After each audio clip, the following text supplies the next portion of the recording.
Bonjour et bienvenue sur CodeDesign. Aujourd'hui, on va tenter un petit effet parallaxe.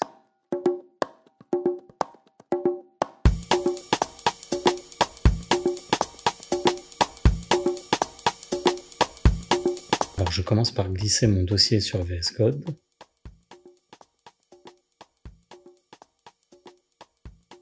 Comme vous pouvez le voir, j'ai un dossier avec un sous-dossier font qui comprend un fichier de typo et un sous-dossier IMG qui comprend une image de fond et une icône.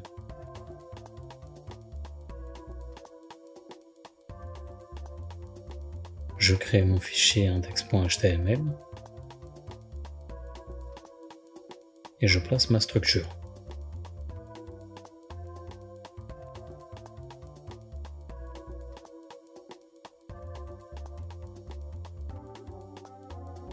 D'abord un div de classe container avec 3 sections, 2 sections de classe texte et une section de classe paysage.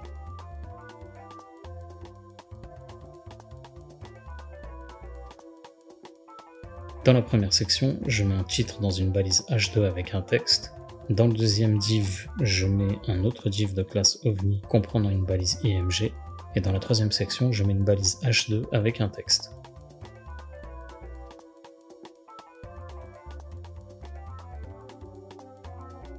Ensuite, je m'occupe du CSS. Je fais un reset avec un margin et un padding 0. J'intègre mon fichier de typographie dans mon CSS en précisant un nom et le lien vers le fichier. On regarde ce que ça donne. J'applique au div de classe container une hauteur de 100 VH pour viewport 8. Je déclare la typographie. Je mets une taille et une couleur. Et si j'inspecte mon code, je peux désactiver les propriétés pour comparer avant et après.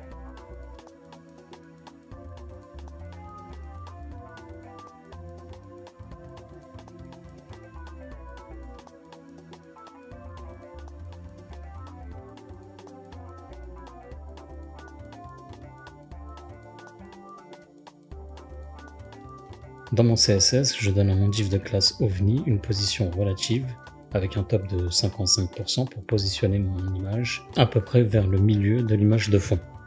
Le z-index1 permet de positionner mon div indépendamment sur un calque supérieur.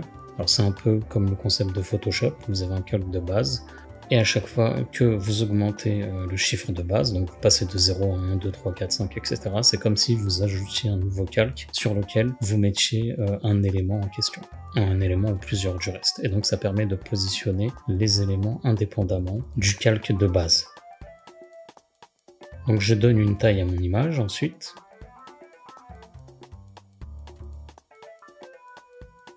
Sur mes sections de classe texte, je mets un z-index99 qui permet de positionner ma première section texte sur la section paysage.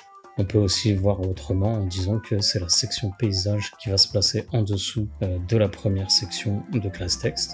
Ensuite, on met une couleur. Donc là, vous pouvez par exemple aller chercher un gradient linéaire sur un site, par exemple UI Gradient que j'ai choisi là.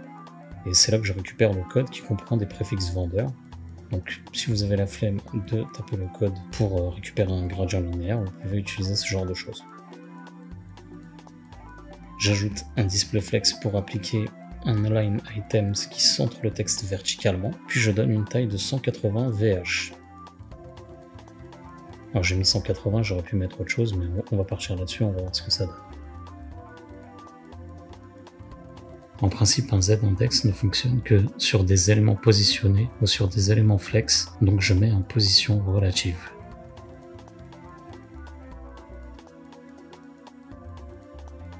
Si j'inspecte mon code, je vois ce que ça donne.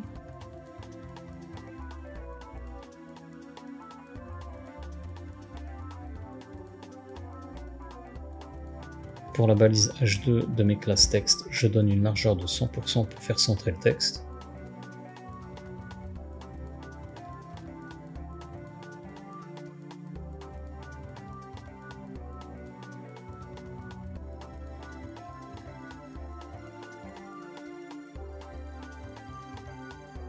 Et je me rends compte que le z-index du div de classe ovni sert à rien en fait, donc je l'enlève. Pour les balises section, on va mettre une hauteur de 225 VH pour que notre fond soit très haut et on ajoute la propriété Transform Style avec la valeur Preserve 3G qui permet en fait de positionner un élément en 3 dimensions, c'est-à-dire hauteur, largeur et profondeur, plutôt qu'en 2 dimensions, donc à plat en fait. Et donc ça permet de donner un effet de décalage, si je puis dire, d'image de l'OVNI par rapport au background, mais on verra le résultat après. Ensuite, j'applique à la section le pseudo-élément After pour afficher mon background.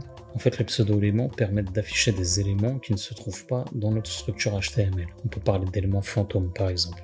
Je mets une position absolue avec un 0 sur tous les côtés, c'est-à-dire bottom, right, top, left, pour bien positionner le contenu qui viendra se positionner au haut gauche du div en question. D'accord? Donc ça prendra la bonne position comme ça.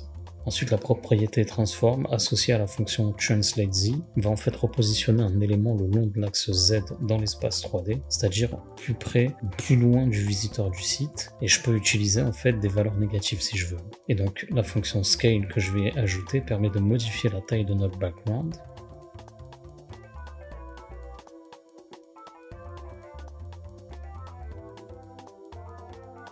Dans ma div de classe paysage, à laquelle j'applique la pseudo-classe After, je relie mon background en lui appliquant une taille et la valeur cover qui permet de recouvrir l'espace de ma div.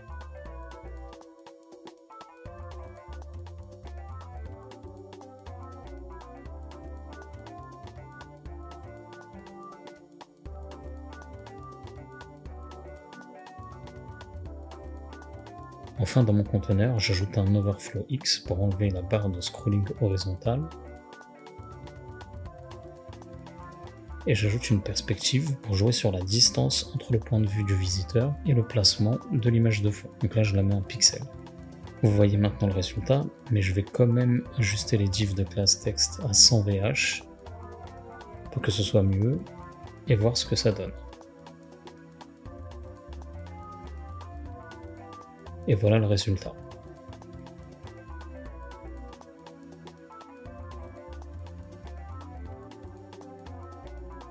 Voilà, j'espère que cette vidéo vous aura plu. Je vous dis à la prochaine si Dieu veut, et en attendant, prenez soin de vous et de vos proches. Ciao!